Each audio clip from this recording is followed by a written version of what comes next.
అరిసెల పిండి అయితే రెడీ చేసి పెట్టుకున్నాం కదా, కాసేపు ఒక 5 మినిట్స్ అలాగే వదిలేయాలన్నమాట. తర్వాత డీప్ ఫ్రైకి సరిపడా ఆయిల్ అయితే పెట్టేసుకోవాలి. తర్వాత మనము కావాల్సినంత పిండి కొంచెం గిన్నెలోకి తీసుకొని పక్కన పెట్టుకోవాలి. మిగిలిన పిండి అంతా కూడా ప్లేట్ పెట్టేసి పక్కన పెట్టేసుకోవాలి.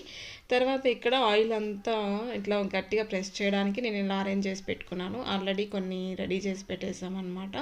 పాకం అనేది పర్ఫెక్ట్గా వస్తే అరిసెలు ఇలా బాగా పూరీలాగా పొంగుతూ వస్తాయన్నమాట. సో చూస్తున్నారు కదా, మంచి కలరు బాగా పొంగుతూ వచ్చాయి.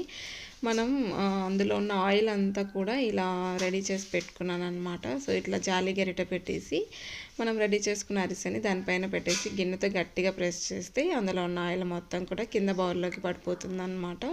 ఇలా అరేంజ్ చేసి పెట్టేసుకున్నాను. సో ఇంకా అన్నీ కూడా సేమ్ ప్రాసెస్లో కాల్ చేసుకోవడమే అనమాట. సో చాలా సింపుల్ అండి. పాకంలోని అరిసెలు చేసుకోవడం అనేది ఉంటుందన్నమాట. పాకం అనేది కరెక్ట్గా చూసుకోండి.